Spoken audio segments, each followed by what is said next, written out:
Good evening, ladies and gentlemen, and welcome to the 41st edition of the Bliss Catchers.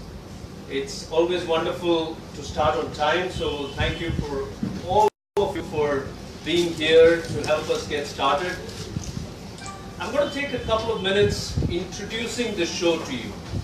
First of all, this is our 41st edition. It's our 4th year we're doing Bliss Catchers, and all of this would not be possible without the support that we get from Odyssey, from Ashwin and his team here.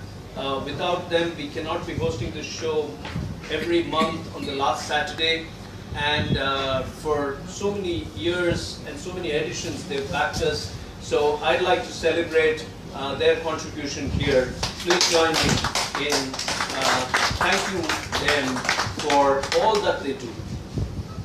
The Bliss Catchers was founded by Vani and me, my wife Vani and me, in 2015 January, as a way of celebrating the philosophy of Joseph Campbell, the American mythologist and author. So Joseph Campbell basically said that follow your bliss and doors will open where you see only walls. And while others may be able to see walls, you will see those doors, and the doors will open. Now this seems like a bit difficult to hold in the real world. Do doors really open when you follow your bliss? Which is, if you live a life that you want to live and live it happily, then are opportunities born?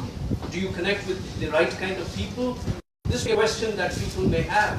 What Vani and I have seen in our life is that if anything works by way of the law of the universe, it is following your bliss. And we've seen that happen time and again to us. When we looked at our own life and what we've learned from it, we said, why don't we go out there and launch a series to help people connect with people who have followed their bliss and from whom we can learn and share learnings with them. So that's how the idea was seeded, and we are here today. Joseph Campbell actually says that he was inspired by the Sanskrit term Satchitananda. Satchitananda as a concept, as a term, basically breaks down into 3 words: Sat, Chit and Ananda. Sat is being, Chit is consciousness, and Ananda is rapture or bliss. So Campbell says that I didn't know what my being was, whether it was a perfect being or an imperfect being. I didn't know if my consciousness was perfect, right or wrong. But I surely knew what my bliss was. And I guess I hung on to my bliss. These are his words. And it has worked out. So, in a way, this series celebrates all those people who have hung on to their bliss. When people, cling on to their insecurities, they get into worries and depression and lead a meaningless, boring life. When you cling on to your bliss and follow it, when you move in that direction, it doesn't mean that there will be no upheavals, but there will be a great alignment between who you are, your being, what you're experiencing, your consciousness, and what you believe in, your bliss, your rapture. How does this translate into a practical level? And so, hey, I think I put my phone here. Just give me a minute. I need to use my phone for a minute because I saved a screenshot on it. This morning, while I was scrolling up Instagram, I found my friend's post there, and I thought it's extremely relevant to what we're discussing today, which is follow your bliss. So this is our friend for Vani and me. We call her Niche. Her name is Nisha. We call her Niche, and she's launched a business enterprise called Niche Bakes. So it's a bakery. It's a home bakery that she's launched, and she calls it Niche Bakes. So she's put out her logo as well. today on Instagram.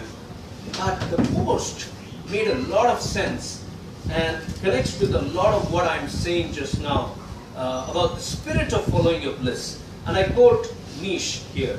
Nish says, saying that baking is my passion would be an understatement. I have come to realize that it is more what I am meant to do. It is my calling. It has taken a great many years for me to get to where I am and to even come to this realization. Look at the words. Great many years, realization. A significant number of years of not knowing what I was meant to do, and a few more years of indulging in this calling and hitting a brick wall, a great many hours of research, and a fair number of sleepless nights have all culminated in this very moment and time for the launch of my very own brand, Niche Quakes. I felt this is beautiful, and I shared this with all of you today. So I took a permission, saved a screenshot, and here I am sharing this journey of Nisha with all of you. That's how it translates in the real world. When you follow your bliss, you go through a process of inner awakening, a realization. See, any career is going to take time building. You might as well build a career that you believe in and that makes you happy. And that's the concept behind the Bliss Catchers show as well, where we are in conversation with interesting people, all of those who have showed great courage in going on to what they believe in doing. That's our wall of fame. We have a couple of Bliss Catchers here in the audience as well. There's V. Balakrishnan from season 1 of Theatre Nisha, and Kavitalaya Krishnan from season 1, another Bliss Catcher. So we do have a huge wall of fame running to more than 80 people right now, 80 Bliss Catchers, and joining that blissful community are two wonderful, wonderful people today, Varun Aiyer and Surojit Guha. Thank you. Let me introduce the two of them to you. But before that, let me quickly say why Vani and I do this. That may be a question for some of you in the audience. Why do Vani and I do this month on month? What do we get out of it? You see, Vani and I, for the last decade, have been going through a bankruptcy. And we have lived through long spells of worklessness and pennilessness. But during this entire time, there's something that we refused to compromise on, and which was our own inner happiness, our bliss. We said we are good with a few things, it's just that we are going through a very challenging phase in life when work is not coming our way. So let's not capitulate and go and do things that are not in the zone of our inner joy. And therefore, we became ourselves both proponents and practitioners of the following of this philosophy. And so in 2015, we started the Bliss Catchers. We do 4 other programs. I wrote my book, Fall Like a Rose Petal, and that is the reason why we do this. We wake up every morning to do work which inspires happiness. That, we believe, is our life's purpose. So, in introducing Varun and Surojit today, I believe we are living up to that purpose of inspiring happiness. Because here are two wonderful people who totally believe in the philosophy of follow your bliss, and they're living by it. Now, I met Surojit in January this year at a friend's place, a very dear friend of mine, for Vani and me. Vijay Raghavan had invited us for dinner, and we met Surojit on the terrace. It was a terrace party, and I was drawn to Surojit because of the introduction that Vijay Raghavan gave of Surojit. He said, Surojit is the voice of Hemant Kumar. And let me tell you, here's a little confession. At one time, in order to impress Vani, I really wanted to sing. And the song that I practiced and I practiced and I practiced, but gave up because I'm glad I gave up, because it would have been insulting to both Hemant Kumar and to Surojit Guha. The song was an amazing song from 20 Saal Baad called Bekarar Karke Yu Hame Yu Na Jaiye. For a long time I practiced the song thinking thinking I'll sing that and impress Vani that I am a singer. So I was drawn to you, Surojit, because Vijayaravan introduced us saying you have the voice of Hemant Kumar, and I said, hey, wow. But I was drawn to his story because at an age when many people will think of saving up for retirement, of building a second home, doing things which are considered normal in a social parlance, Surojit actually quit his job after 25 years in corporate life in 2011 and decided to take the deep dive into full-time singing. That was a clincher for Vani and me, and we said, hey, that's possibly a Bliss Catcher. We met him for coffee, and over coffee, we understood that this was something that he had been doing all his life. Started singing at the age of 2.5, started with Jim Reeves, Western classical and Western music, and then moved to singing Hindi music, and today he is the most celebrated concert singer, and people across the world follow him and his music. So Surojit, I'm very, very delighted you're here on this show with us, and I'm here to understand the journey just as everyone here is keen to. Thank you for joining us. Varun, what can I tell you about Varun? Vani and I do another show called The Artist's Soul, which we host at the Wandering Artist, which is another venue in Puram. And whenever we went to conduct our conversation, the Artist's Soul conversation, we would find promotions for Varun's yoga classes over there. And I, for the longest time, thought of Varun as a yoga practitioner, which he is, by the way. And then we received an invitation from Wandering Artist to be part of a one-act, one-person play performance called Sargam Kola, correct? And it was a supper theatre evening, and we were invited to have supper and watch this wonderful performance by Varun Aiyer. So I told myself, hey, I kind of know this guy. He's a yoga practitioner, but is he also a performer? And so I googled up Varun Aiyer, and what do I see? National School of Drama, a consummate theatre performer, a music lover, a music practitioner, a traveling teacher, and also performing Sargam Kola that evening at Wandering Artist. If you have not watched Sargam Kola, I would encourage all of you to watch Sargam Kola when it shows the next time in Chennai.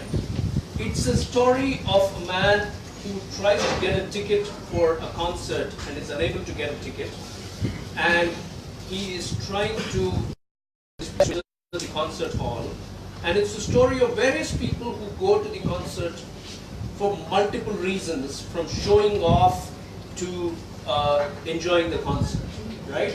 And all of this happens in Shuddha Hindi with pieces of Raga Alapana thrown in. Am I right? Is my memory right? And you are transported to being part of the audience, transported to being a character in the performance yourself. And through all of this, I noticed something. I noticed that Varun was not performing. Varun was living. He was living each character. 1 minute he was the chaiwala. 1 minute he was that distraught ticket seeker. 1 minute he was that sahab who arrived in a car to show off. 1 minute he was that gaggle of girls who were laughing and talking about their nail polishes, if I remember, or about the manicure. So he was living. It was an immersive experience for the audience as much as it was for Varun.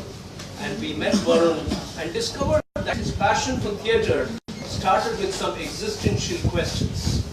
The questions being, why are we doing what we are doing? Why are we here? What is the purpose of life? And what are we meant to do in this lifetime? Those existential questions led him to study physics, led him to study yoga, led him to teach, and led him to perform. And today, we will try and unravel how all of these connect back to give us the Varun Aiyer performance, the OLCs, right? So, ladies and gentlemen, please put your hands together to welcome Surojit Guha and Varun Aiyer. Gentlemen, please join me here. Thank you so much for being here with us. So I hope the introduction was complete. I just talked from my experience of knowing you, both wonderful people. Okay, for all of you who are the first time here at the Bliss Catchers, the way we will go with this conversation is, we will go with each of the stories. I'll keep bouncing back and forth between the two stories, one of Varun and one of Surojit. And as we go along with these stories, I will keep asking them questions, and it will be a little intimate conversation between the three of us for most of today.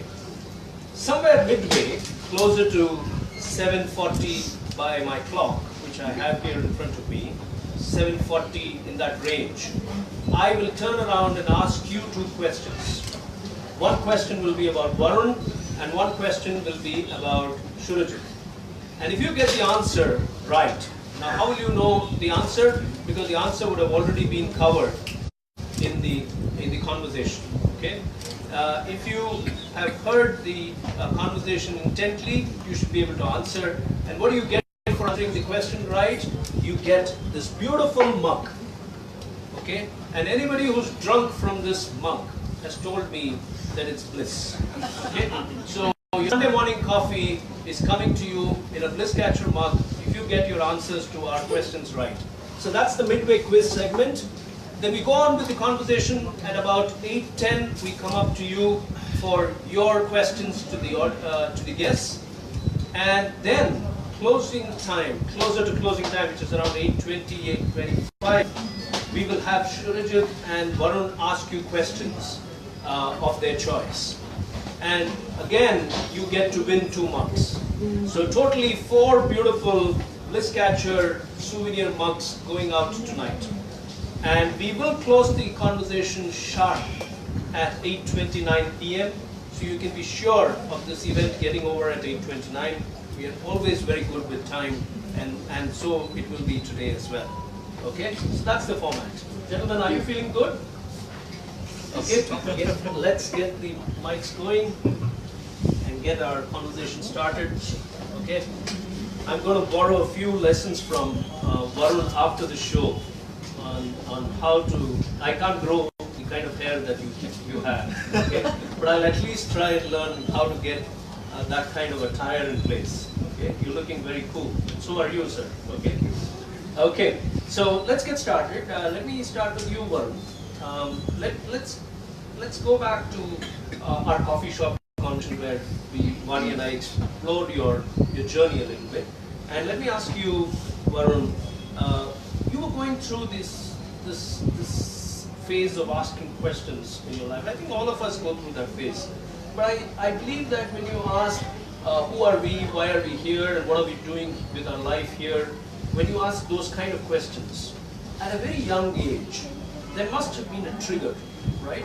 And if I remember right, you were living in Hyderabad at that time, you were a schoolboy in Hyderabad. Why did you end up asking those questions? What was your trigger?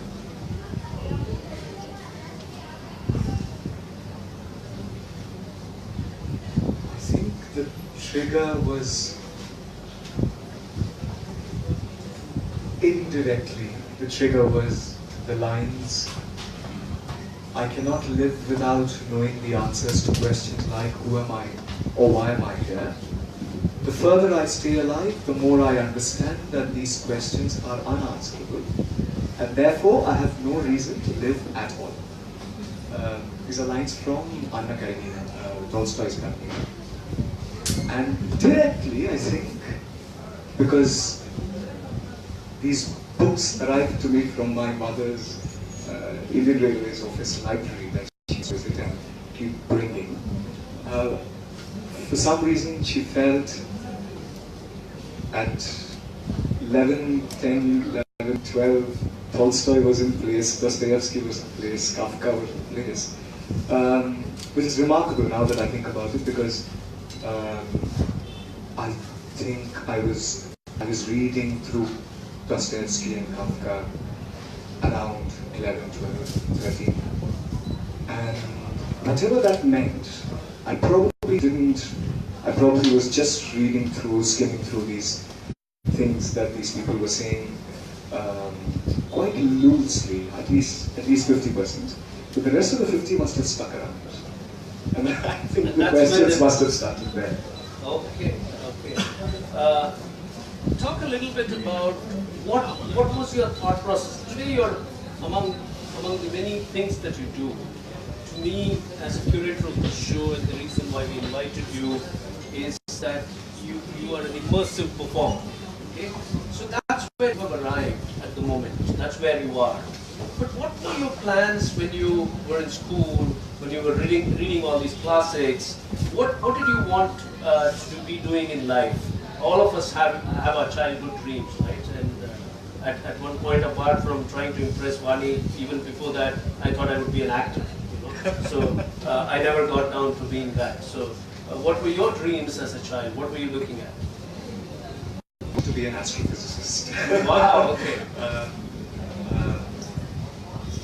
Some notion of wanting to be an astronaut, but astrophysicist. Then I realized, I felt astronaut is not my thing because I preferred sitting in one place and doing things. So I felt theoretical physics and astrophysics was the way to go. And then for a while I felt maybe not philosophy, not physics but philosophy. And then writing, but largely table-oriented work. Work that can sit on a very dim light and write away or read away. In a secluded place. In a secluded place, yes. And it's quite the anti of everything that you are doing. I think I still prefer that. I think I still prefer that. Okay. If you were drawn into the line of inquiry that you were drawn into, you were having this vision of being an astrophysicist, and then later you moved into philosophy. Where did MCC and physics come in as a major? Why did you choose that line, and why did you not choose, philosophy as a field of study at that time? Why did you choose physics as a field of study? I think because there was strange affinity to try and empiricize things. I felt this need to want to arrive at some general formulae that will define the universe and how things are, and how we function really. And I think that sort of drove me to study physics. Also, I was reading Einstein, and there's this very interestingly wild notion of what Einstein might have been. When you actually look at his life, he wasn't as wild. But the manner in which Einstein is projected, the manner in which the things that we've been fed on about Einstein or about many other theoretical physicists, interestingly, there's this very common thread of wildness that runs through them. And I think there is this feeling that physics can formulate this wanting to go over a certain mathematical framework, trying to place the universe within it, etc., carried with it a certain wildness for me. And of course the dim light and the table. So both together. So that's how you ended up at MCC. That's interesting. So you have these questions. You are drawn to philosophy. At the same time, there is a romance, there is a kadal, there is a mohabbat with physics. And then you do something very interesting. You go on to teach at KFI after you graduate. What drew you to teach, and why KFI? I think around that time when we moved from Bombay to Madras, we moved as a family, and we've looking for places where my sister could go spend time during the day. And over time, we realized the school to which she was going was not working. That was also the time when I was encountering Krishnamurti much more than I had, Krishnamurti's work much more than I had before, which incidentally was also introduced to me by my mother. And out of the blue, I sort of pulled that maybe we should just try the Krishnamurti school. And it was midway between from class 10 to 11 for her, and we said, all right, this is what we should do. And entry into the Krishnamurti school here, the school in Damodar Gardens, I think the entry was very, very magical for me. And it still is. If you walk into the TS, if you walk into that portion of the TS, walk from the gate to the first large tree that lies in the center of that path. I think it's a very mystical walk. It carries with it a certain... You don't often enter education without buildings. You don't enter education without a bunch of teachers standing and saying, this is what you must do. You enter education through these norms. But to enter education with just a plain walk amidst trees for a very long time, and then enter the idea of education without many tall buildings, without air conditioners, with a certain idea that maybe this is spending time during the day and not going mad over some of the things that education does to us. I think that captured me, and I said, this is it. That it's done. And you were drawn there. You were drawn. Let's quickly capture what we kind of understood from talking to Varun so far. Here's a person, a young man, in his infancy and while growing up, tried multiple things, asked many questions, and to be celebratory of his parents, they allowed him to do all of that. Most often, parents say, "Nalla padi," just focus on your academics. Don't ask too many questions. These are questions that can be unanswered for the longest time.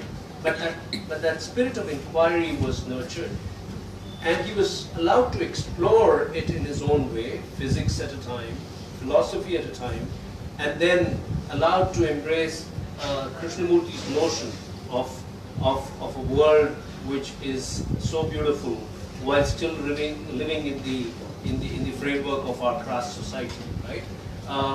I think that's what I'm picking up. That it's perfectly all right to do multiple things, to inquire, to seek, and to keep searching. It's perfectly all right.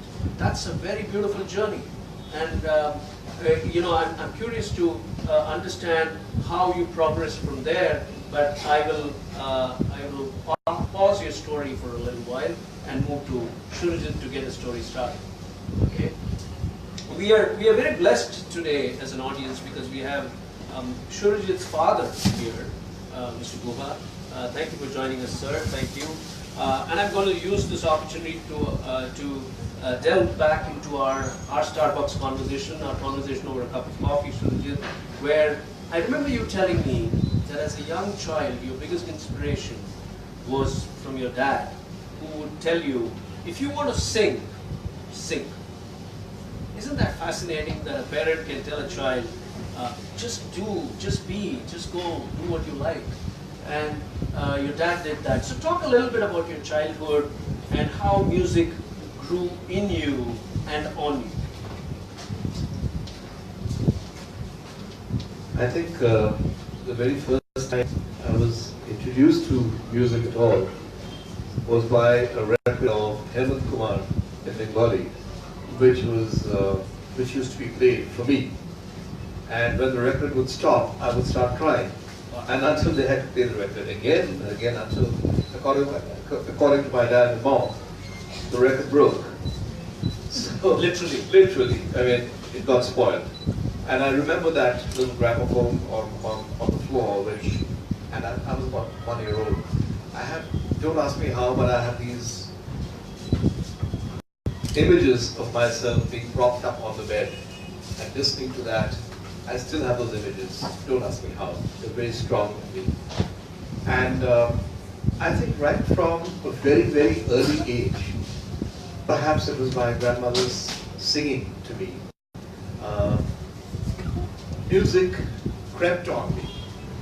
And from what I hear my mother saying, I could sing the whole song from the age of 2.5.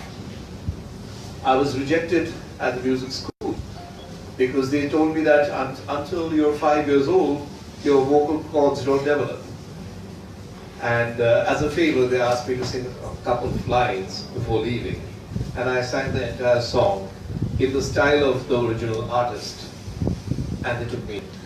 So my journey began from there. It was nurtured by a very favorite aunt of mine who used to buy a lot of records for me. One day, however, we had this lovely radiogram, garage record player and Berkeley radiogram. And I emptied a sack of wheat, and while the entire radiogram was burning, I brought in my parents to watch it. They didn't know what to do with this terrible child. And they complained to my aunt, who seemed to be the only person who would cross to me. And she said, it's very simple. He's very frustrated that he's not able to handle the music system himself. And my parents said, are you kidding? He's 3.5. She taught me how to handle a record player by standing on a stool and actually playing those records, how to take care of the records. And from that day onwards, I was the only person in that family who would play those records every day, every song. It was a ritual for me to play all my records every day. Wow. There were songs which would make me cry, but I still played them, I don't know why, but I still played them. There were songs which lightened my heart, and I would play them. Things went on that way. Till I joined school, I came to Madras. I would prefer to call it Madras than Chennai.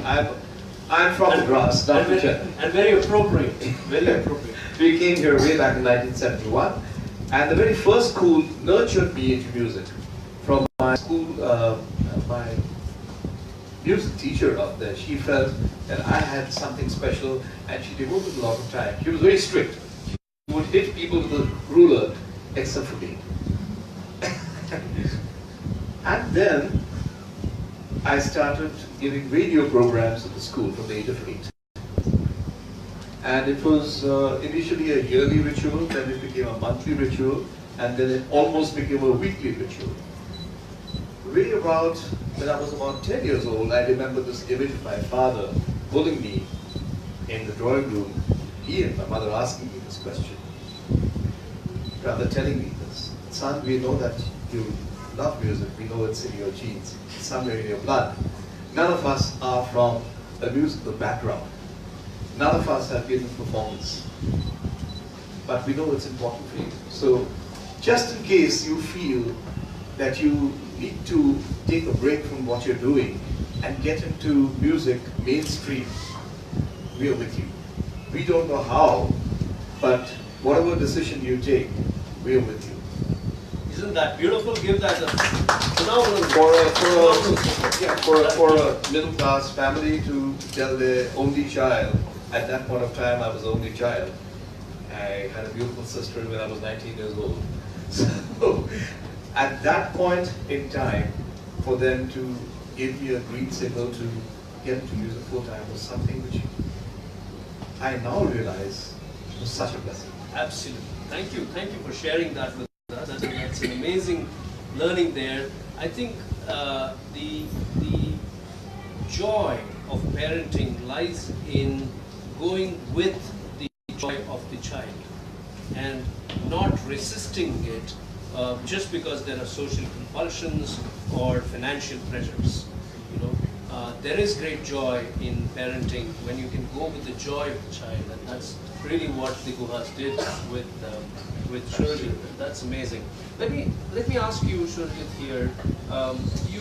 You told us, and I saw a Facebook post as well. You had an event earlier this week where you celebrated the memory of Jim Reeves, who you call your first icon, and on whose music you grew.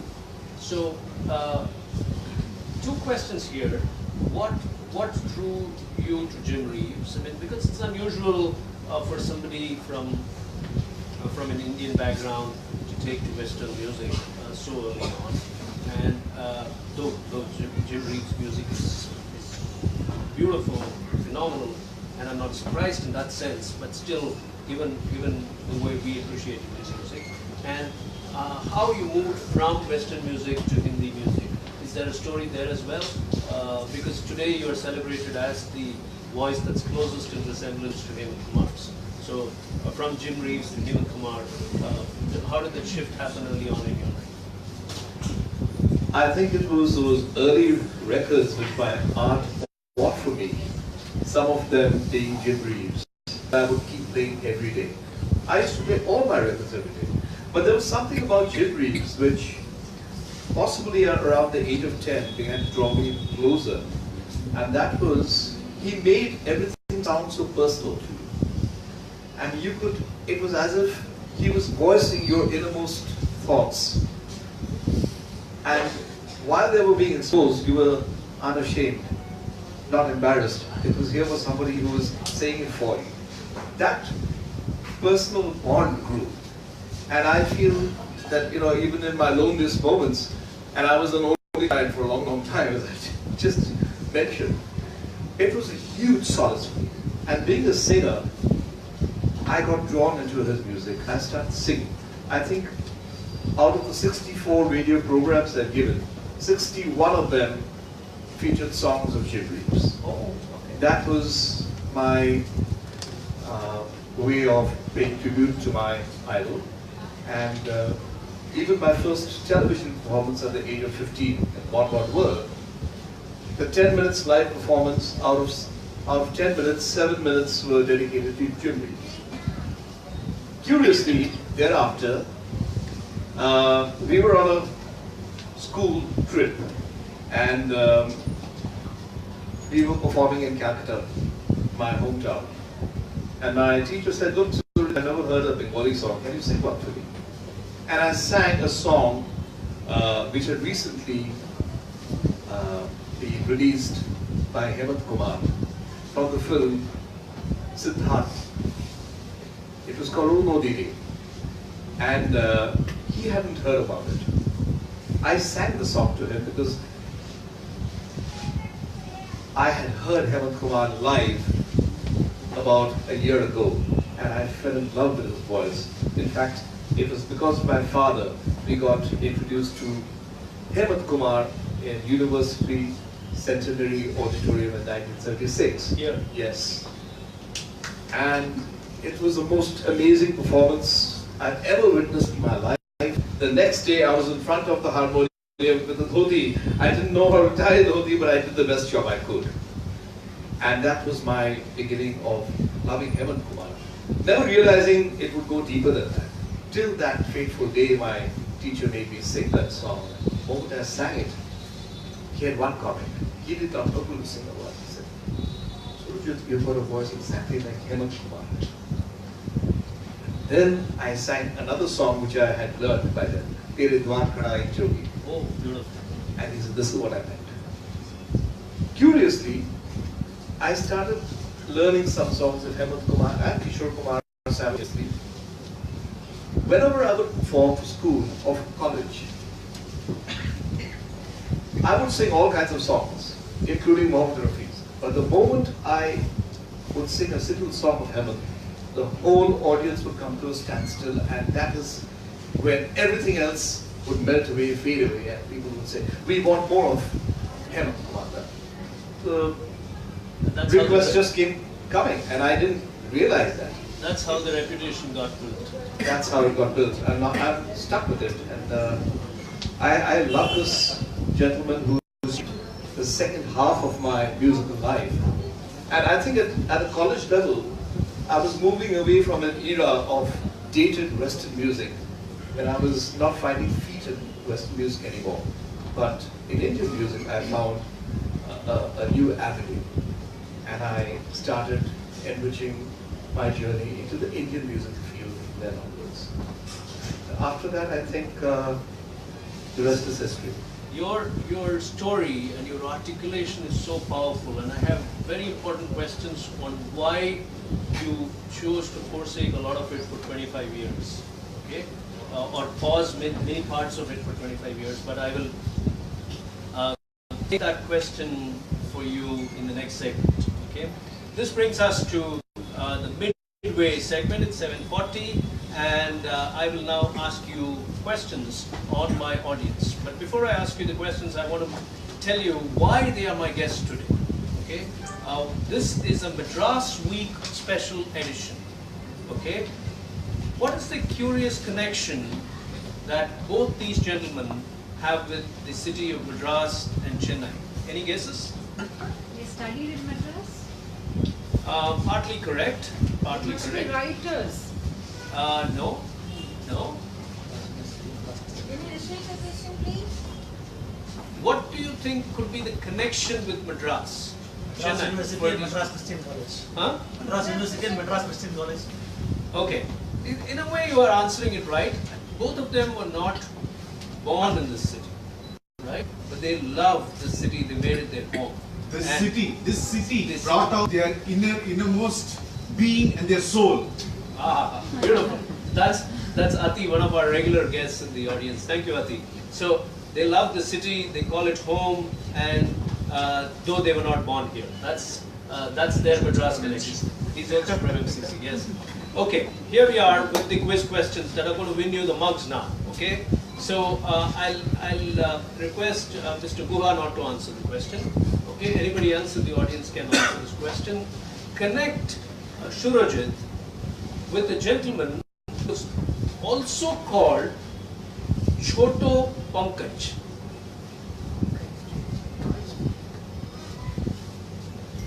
Connect Surojit with a gentleman who was also called Choto Pankaj, obviously the reference being to Pankaj Malik. Yes, Padmini, you are absolutely right. It is Hemant Kumar. Hemant Kumar's nickname was Pankaj Jr. or Choto Pankaj. Okay, and that is the connection. So please come forward. And Padmini is going to have a fantastic coffee tomorrow morning. Congratulations.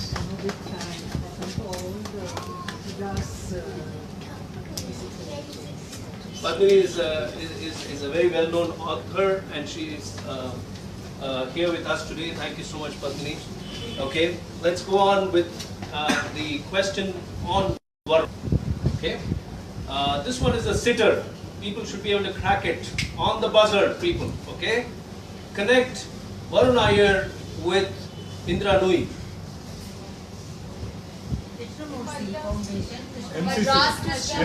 MCC, yes, sir. Please come forward. I heard it first there. Okay. Both of them are alumni of Madras Christian College. Yes. Thank you. What's your name, sir? My name is Ramesh. Ramesh. Thank you. Thank you, Ramesh. Okay. So on that note, 2 people got the mugs. You can get 2 more mugs later on in the evening. Let's continue our journey. Let me go to Varun. We were talking about Krishnamurti Foundation and your experience of the magical mysticism of the campus drawing you into its fold. Between MCC, KFI, and also you did a lot of theatre, right? How were you drawn into theatre, and how did it help your spirit of inquiry? What was relevant for you with your experience in theatre and your spirit of inquiry of what you wanted to do with your life? For me, I think the beginnings of contact with what we've made a habit to call theatre is, I think, very, very young. I don't even remember when. I think we were used to. It's because we were used to at home attend plays, watch productions, go for concerts, enter and exit auditoria. Basically, this constant moving in and moving out of auditoria for various things. I think my contact with what we know of as theatre today was then. But I think the major sort of turning point, something that I could smell really well, was in Bombay when I saw this production of this presentation of Jane Eyre by a group from UK. What is important is not that they were from UK or that they did Jane Eyre, but the manner in which this play was presented, this beautiful manner in which the bodies that were on stage flowed on stage. And in some ways, if one had read Jane Eyre at that time, what you saw was nothing like what you had read.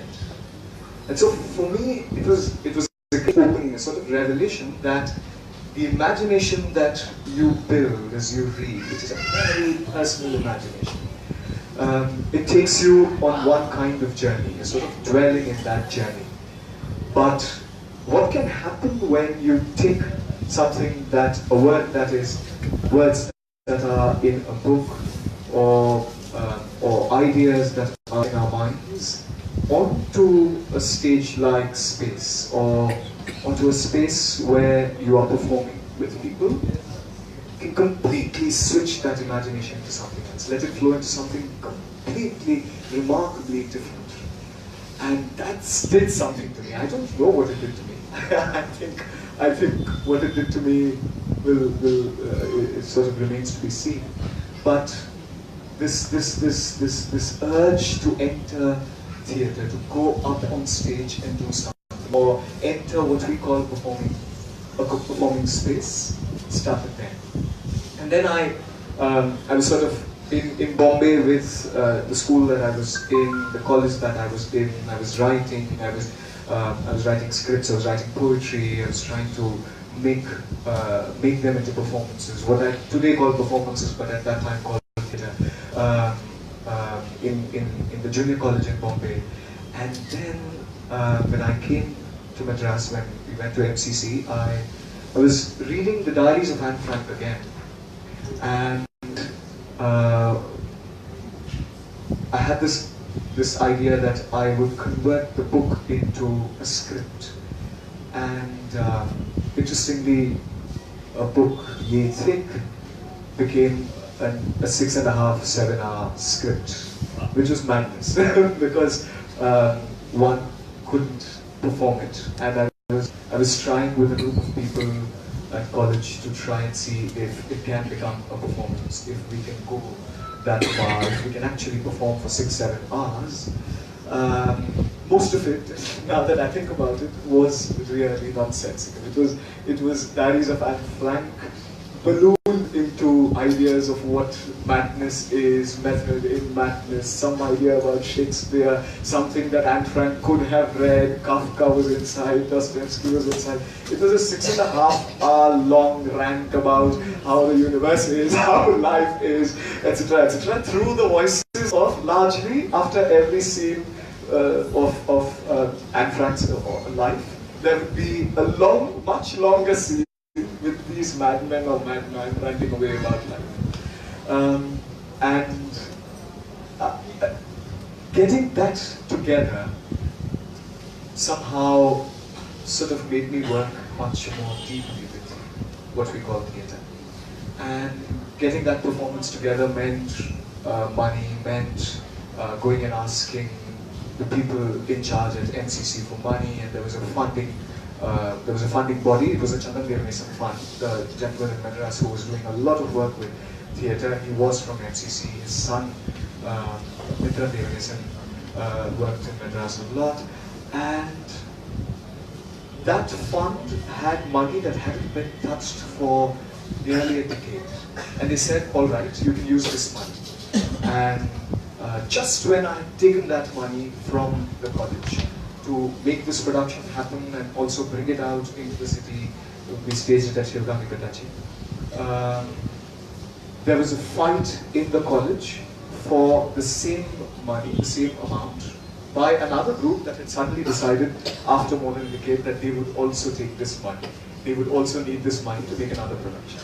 And so the fight sort of grew and ballooned. Part of the money was cut off, and we had to cut corners in what we had thought of, the things that we had thought of for the production. And that was the second, I think, if I may attempt to lay hands on it, the second sort of turning point that not performances. And a gentleman called Ashwatthama JD, he had invited two people to come and look at the drama with Anne Frank's diaries. Bala is here. Bala was the other person who came and helped us sort of look at it and see if this works, what we can do with it, etc. Bala was very kind. But the other gentleman, Ashwatthama JD, he said, "Kya karo yaar?" And the rest of the rest that go along with it. And he said, "Ye sara sab kuch kaam nahi karega. Sab kuch chhod do." And this was 4 months of work, 5 months of work. And he said, "Tum director banna chahte ho? Kya directorship hai? Kuch nahi jante." And I said, "All right, we have 2 days to show and change and plot every time." And I said, "All right, what you say sounds interesting." I said, "एक पैसे के बगैर रोशनी को light focus कर सकते हो and production बना सकते हो एक पैसे के बगैर and एक रात में production बन सकता है." And I think we managed to make it sort of possible. I think it was a big production, but the fact that it was mounted in a day and a half, in 2 days, was very interesting for me, and that was a turning point. And he was from National School of Drama. He happens to be from National School of Drama, so is Bala. But I don't know if I made the connection with the National School of Drama then. I had continued working with it even after I finished physics at MCC, and I was working as a full-time teacher largely with the Krishnamurti Foundation. I was working a lot with Theatre Nisha, a lot of the work with Theatre Nisha, a few other groups outside of Madras, and there was a lot of teaching of theatre, a lot of dealing with the idea of what theatre is, and various notions about who really the actor is, who is the director, why the director, why the actor, why playing, what is all theatre about, is about scripts, is theatre, why is theatre called theatre, etc. Why not something else? But also I felt that for nearly about 10 years by then, my work in what we would call acting was starting to need a break. It was starting to stagnate. It needed some fresh air. And I felt I was working continuously. Also teaching, also working after teaching time, before teaching time. Somewhere, a lot of the ideas that were sort of going on, or the thoughts that were going on in the mind of the journalist questions. And I needed time to go over them in my mind and put some of those threads together at least try. NSD gave you the platform. NSD, I think it happened by chance. I was applying to a lot of places to take time off to study philosophy, to really actually not go to class but sit at the library and figure things out myself, to try to put things in my head. And NSD happened to sort of say okay before the other places. A couple of other places said okay. That's how NSD happened. Very important point there. You're running. You're doing multiple things to the point that you don't know what you're doing. and you need to pause and reflect. That's an important story there. In his journey, it is the NSD, you know, his application to multiple places. But what are we doing with our lives? You know, are we just running this existential rat race, not knowing where we are starting the day and where we are ending it? If you're doing that, all you need to do is sit back, pause and reflect. And a great place to pause and reflect is to go do what you love doing. And there, age is no bar. Age is no bar to do that. Okay, that's what I'm doing. Let me pause your story again and go to Surojit. Surojit, I'm curious to ask you, understand, with that kind of passion with which your musical introduction happened, your interface with music happened, why did you take up a corporate career and actually go through it for 25 years? And during this phase, was music ever part of it? Were you having music come back to you in multiple ways, or was it a complete disconnect? So in other words, you were asking me whether, as to why I took up music as a career, almost at the time when I became a senior citizen. Well, yes, I'm going to come to that question later in terms of what prompted that decision, but I want to understand those 25 years, how did you and music connect? What I didn't tell you at the beginning of the story was that apart from music, I also had a passion, which was flying. I wanted to become a pilot. Wow. So not very different, you know. Okay. So I wanted to become a pilot, and this was a dream from the age of 2.5. So people used to tease me about it and ask me as to, what do you really want to do? Do you want to fly or do you want to sing? I told them I know what I don't want to do. I don't want to become an engineer. I don't want to become a doctor. I don't want a 9-to-5 job. I was very clear. When everybody else was getting an MBA or going for higher studies, and everybody else was choosing real and wonderful subjects in school, I was stuck with mathematics, something which I unfortunately did not like at all. But there was no other option, so I thankfully got into English literature in college. But I didn't have very many openings in music, because although I had very generous parents pointing me towards music, saying that, son, we'll give you that opportunity. We met up with some people who gave suggestions. I wanted to become an opera singer. Then my aunt, who was already an opera singer, she suggested I learned Hindustani classical. I did, but that really wasn't my calling. I felt I loved music, but that wasn't the route I was going to take. And I didn't have any of the programs, the reality shows which you have today, where you have a platform ready.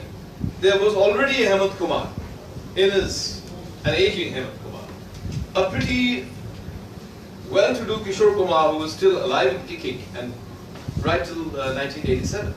So what was the chance for me to get into Bollywood? So I did what everybody else would do, and that is where my Bliss took a pause. I did the next best thing which I could do. Not get into a 9-to-5 job. I got into sales and marketing. Interesting. And that gave me confidence. I was very shy, except on stage. Except on stage, I was very shy to make conversation with people. I was the only child, so I didn't know really how to make small talk. And really, center stage was where I felt at home. But life doesn't always appear to be a stage. So I had to make it a stage for myself. Well, sales gave me that confidence and courage to talk to people. And by some work of fate, I got into a new job, which was banking, which I really didn't like at all, because that was again, it was 9-to-5, and ledgers, and I was dying to get out. I got to this wonderful company called NIS Sparta, which gave me that breath of fresh air into the field of training. They said, we can do with your sales experience. Can you train? I said, I don't know. I've never taken a presentation in my life.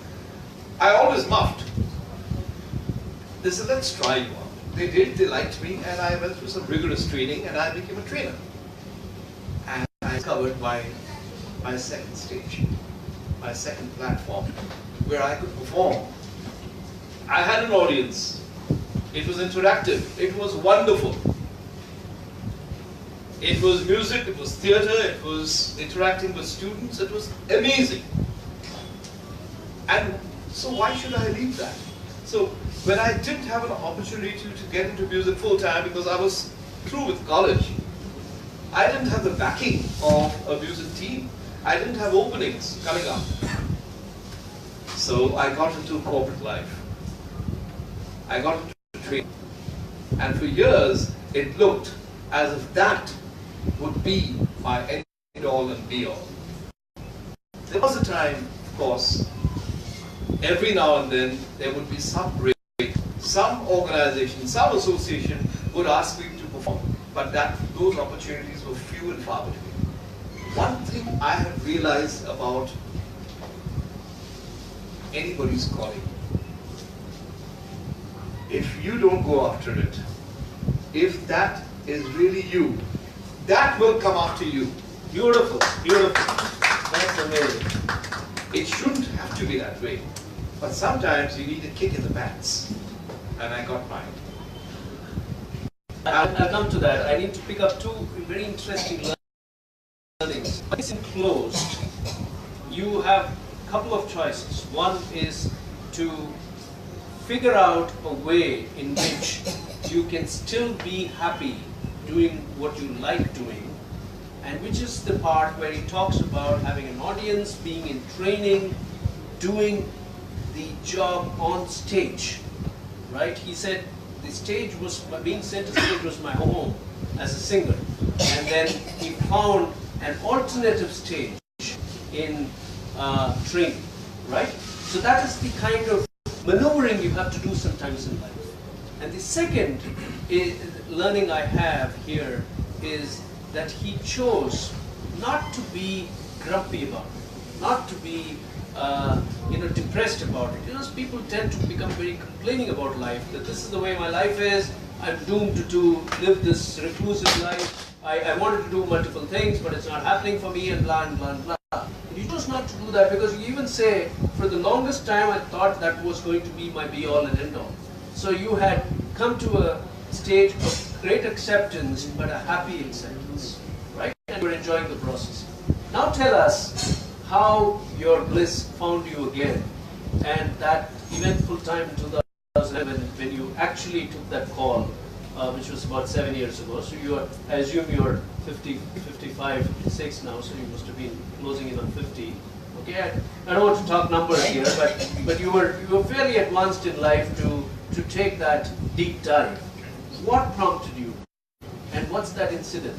Tell us about it. So I think training would have pursued till a ripe old age, had things not taken another turn.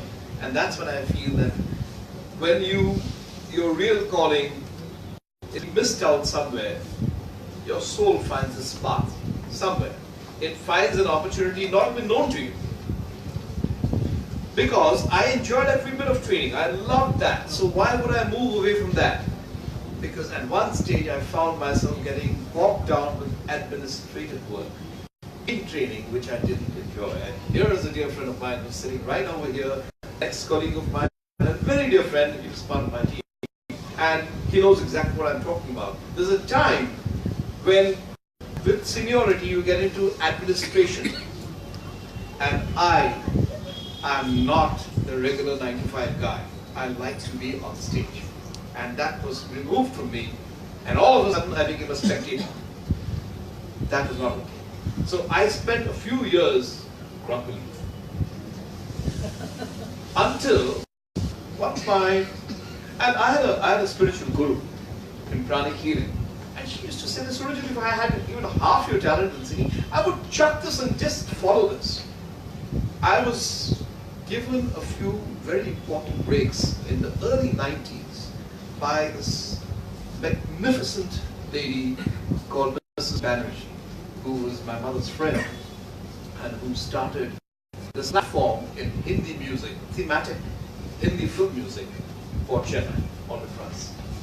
And I was associated with Rupin from its inception, and that gave me the first platform in a professional mode of performing, not anymore as a hobby but as a profession.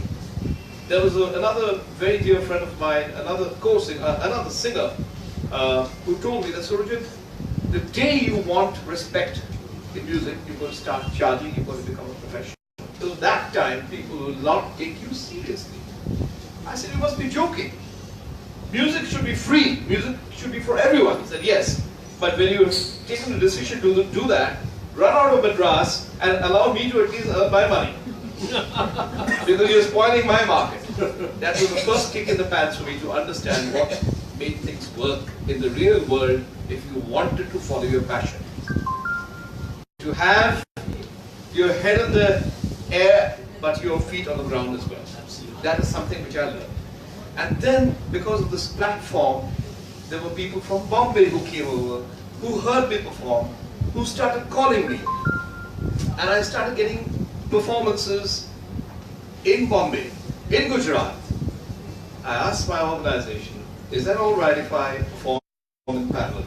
Because my heart is in music. If you're going to deny me this, I will walk out today. I've had this very serious chat with my boss in the first few years of my being with my job, which was at IIT Life Insurance.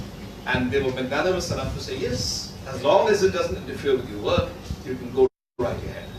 And so that happened for years, and had a very happy combination of musical evenings and weekends in Bombay and work in Bangalore. But then, I think when your calling calls, that's when you get your second kick in the pants. And that's when I suddenly ended up getting an administrative job. There was only two ways of dealing with the frustration. Become grumpier still, or to do something about it.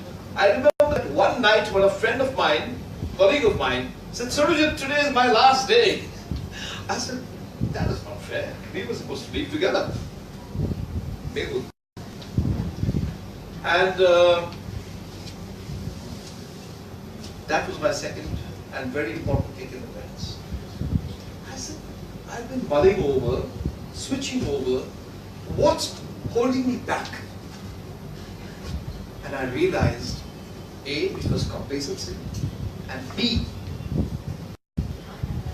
inwardly I was scared. I was scared of whether I would be doing the right thing, of switching over to something where I wouldn't have a regular income. Even if I didn't enjoy my current being, I was at least getting a steady income. That would throw me into the wolves. I realized one more aspect which I was told. There's nothing called a steady job. Not anymore. There is nothing called steady. There is nothing guaranteed in life. So if nothing is guaranteed, I'd much rather be doing something which I love than get stuck in a corporate. That one night I took the decision. I called up my spiritual guru and said, I'm thinking of moving on. She said, if you didn't do that, I would have kicked you. The next day I wrote this very emotional letter to my office saying that I had a wonderful dealings with all of you, and I'm now about to take a very important step in the next stage of my journey with life.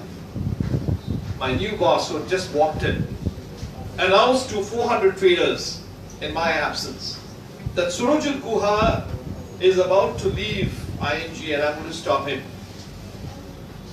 My successor asked him, have you heard him sing? He said, no, I haven't. Hear him, and then you will accept his resignation right away. And that's how it happened. That's how it happened. So I believe there are times when you don't have openings, which are visible to you, but if you're meant for it, it will show up at your doorstep, and you'll be compelled, and you'll be a fool not to see it when it's standing in front of you. This is, ladies and gentlemen, this is following your bliss. This is doors opening. This is doors opening when the world will see only walls and you will see the doors. Fantastic, thank you. I'm not going to add my perspective to it, only because you've said it so well and so emotionally, so beautifully. Thank you so much, Surojit. I just have one point to add here, which is more on the operational dynamics of today's conversation. We are at a time where I'm not going to allow audience questions. We can interact with them offline. I am keen to complete the conversation. It's a fairly intense conversation that we are having. So please bear with me. We will go straight into the quiz segment in a little time. Let me go to Varun to complete your story. Okay, just two quick questions, and possibly the first one first, obviously, which is having been 3 years in a master's program at National School of Drama, coming to terms with the kind of performances you're choosing to do today, and enjoying the process, because that's what I saw, Vani saw, the audience saw with Sargam Kola. What are you believing is your definition of your bliss today? Okay, and I ask this question particularly because physics, yoga, music, theater, teaching, traveling, all of that have been part of your journey. Do all these dots connect in the way you express yourself as a performer? And is there a way that you can define it today? Or is a definition even important?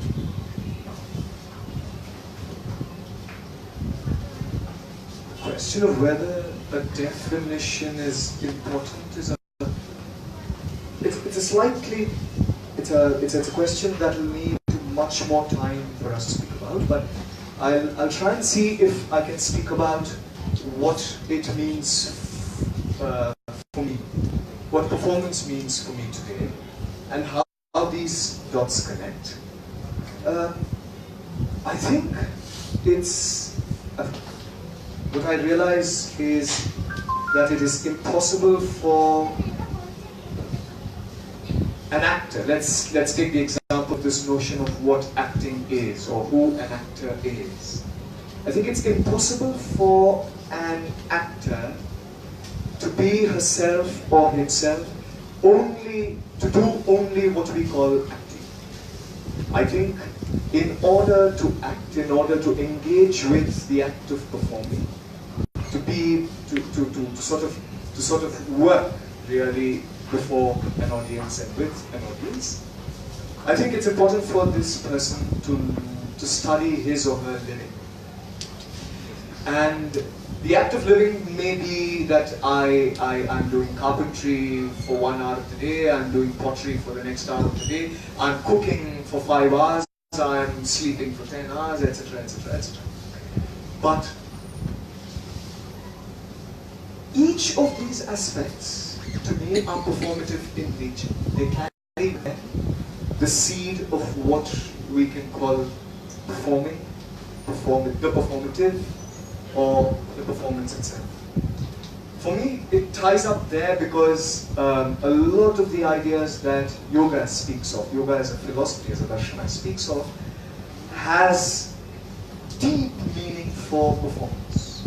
A lot of the things that education could be, philosophy speaks about all over the world. Various things that we can pick specifically have deep meaning for performance. And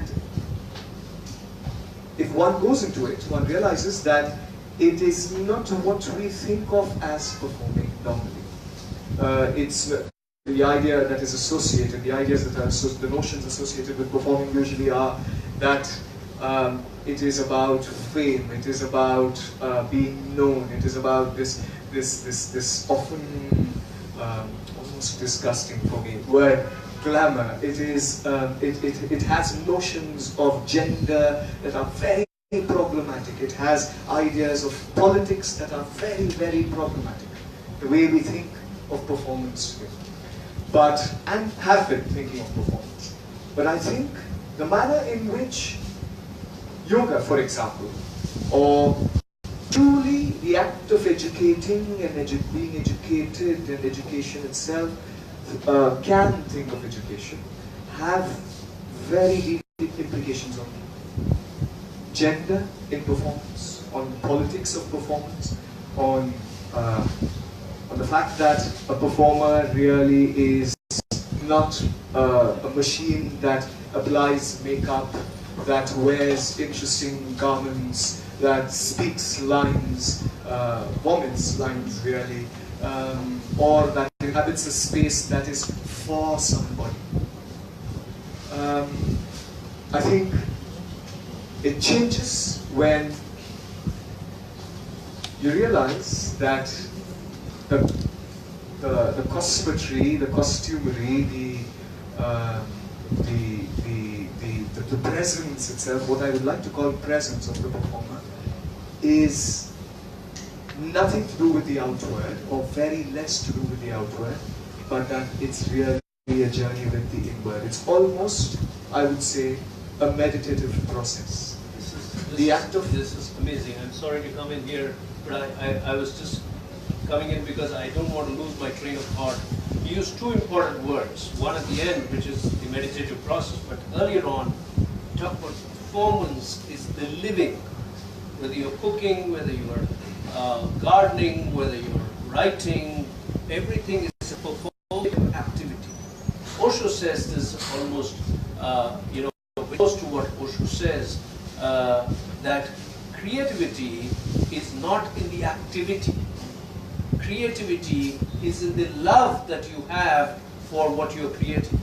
So you could be cooking, you could be gardening, you could be a housekeeper, you could be anybody doing anything. How meditative are you? Osho's most beautiful definition is when the performance and the performer become one. When they are lost in that unison, that is when the magic happens, he says. And that's what I'm picking up. And you feel all these thoughts about, and your exploration culminates here. And I want to second what he's saying, because I have seen you before. And I've learned a lot from that myself about the whole act of being in an act. And the word here is neither the act or the act. The word is the being. Just being, the presence that you bring to whatever you're doing. And I think right now when we are speaking, if you're engaging with us, you are being in the moment with us. And that's what he's talking about. That's what he's referring to. I have two very quick questions to both of you. So keep your answers very sharp and within time, because we will run out of time otherwise. Which is, both of you have had such fascinating journeys. Two very, very interesting paths that you have taken. One is extremely explorative, trying many things and then finding a path which you still feel is unfolding for you. That's Varun. And for Surojit, it was a path which was clearly there in front of him, and it found him when he needed it the most, right? So he might have in the popular context gone out of the zone, but it found him, and that's the beauty of it. So questions to both of you are the same, so you can answer in succession, which is following your bliss, okay, and living in the real world, which is steeped in real world issues like paying your bills, running a household, dealing with insecurities and worries. How do you balance this at an individual level? Surojit, what is there a way you do it? How do you stay above the world that we live in? I really wish I'd take my maths and accountancy more seriously. Having said that, this was always going to be a question for me of whether I would be able to make two. Somehow I feel that life has a way of giving you that answer, giving you that solution when you need it, if you're working sincerely towards your goal, if you really follow your bliss, if you really follow what you are meant to do, and you have a plan, that's important. It's not simply you indulge in something and leave it halfway. But if you follow it right through, and if you're serious about it, I have seen opportunities opening up. So if there are no shows for a couple of months, I might have about 7 or 8 performances the following month. It follows. But you must have that belief in yourself, and you must have the love for it. If you don't have the love for it, I don't think you'll find the belief for it. But once you have the love for it, you better believe it. Because if you don't, you're missing that opportunity again. Opportunity to live. Yes, sir, your answer. I don't think there is any balance. I think there is no balance. Often one finds oneself bankrupt, very interestingly bankrupt, and I think it is good. I think it helps because out of sometimes it has happened that one does not pay bills and finds an interesting way of engaging with the bill itself. And I think it becomes important at some point to see if you feel better worrying more about the resources, the money, where the next meal will come from. I think we prefer not to worry about it so much. But in the act of worrying about it, there's something very beautiful. And for me, that has helped. Something or the other, some interesting thing or the other interesting dimension for work comes from not having resources, not having money, not being able to pay your bills immediately, etc. But if one doesn't stop worrying about it, you must. You really must. I think it doesn't often help you do what you're doing, and your work suffers. I'm very bad with accountancy and commerce. So, I think both answers are very powerful. Both Vani and I can relate to them very well. I just want to say this. Rumi says this very beautifully. He says, "Stop weaving, Rumi. Stop weaving and see the pattern improve. In a real world, stop worrying. Life will take care. That is what we have seen. And I think we give too much importance to the person called you. You know, I must solve this problem. It's me. And I think we bring that into play. So I see both answers, the diligence with which you must follow your bliss, the rigor with which you must follow in what Surojit had to say, and unless you stop weaving, you won't see the pattern. Because you are there in the process of worrying, you are thinking you have created the problem, you have to solve it. Neither did you create the problem, nor do you have the solution. So let it flow and go with the flow. We have lived like that for 10 years, and it's been a very, very interesting journey for us. So we do understand the value of what they just spoke. We have very little time, so this has to be a very quick, rapid-fire segment because I do a wrap in exactly 3.5 minutes. So we're going into the quiz segment. Please stay on for another 3.5 minutes. Pick up your mugs, and let's close the evening. So your quick question, your quiz question for the audience. This person's birthday was the day before, MGR. Thursday, but he's a man who is not from India, was very influenced by India, by the concept of rasas, and put forward this concept called the rasa box theory, or the rasa theory. Anyone with the answer? His birthday was on August 23rd. August 23rd. Okay, you have the answer? Richard Schechner? Okay? No? Okay. Do you have a backup question or should I ask you a question? Okay, go ahead. The man who put together his version of the Mahabharata as a live performance but was recorded and DVDs are available around us. Did we get the answer? Yes. Yeah, please come forward, please come forward. Can you give the answer again? Peter Brook. Peter Brook. He also visited India. Okay. Long time. Okay, difficult question, but well answered. Thank you. Thank you. Okay, sure. Your question.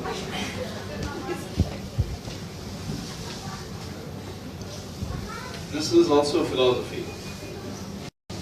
है अपना दिल तो आवारा न जाने किस पे आएगा. This song. Can anyone say who played the harmonica for this beautiful song? I know. Sulvasa. Adi Burman. SD Burman. R.D. Burman. R.D. Burman. R.D. Burman. The song was composed by S.D. Burman and his very talented son R.D. Burman was the harmonica player in the song. Dr. Chari, all yours. One more month in your beautiful question. How about singing one song? After the show, after the show, if he has the time and willingness. Okay, I need to finish it on time.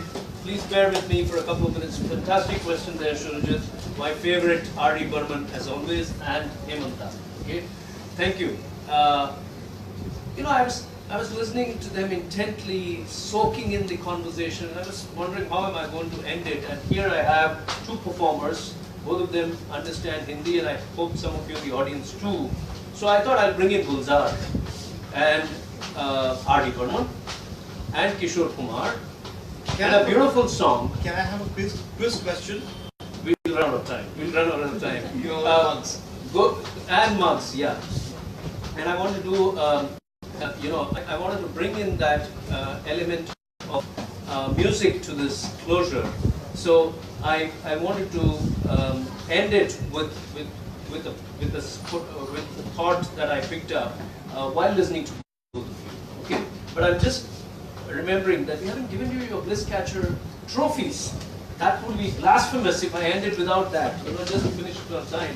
So here we are with the Ashwin, please join coveted Bliss Catcher trophy for both of you. Ashwin is here.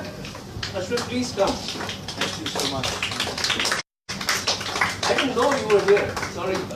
This is the man that makes the Bliss Catchers happen every month. Ashwin of Odyssey. He's a Bliss Catcher himself who refuses to come on the Bliss Catcher show. Thank you. That's your mug and that's your trophy. So thank you so much. So I was thinking of Gulzar and I was thinking of Kishore Kumar's iconic song, R.D. Burman's music.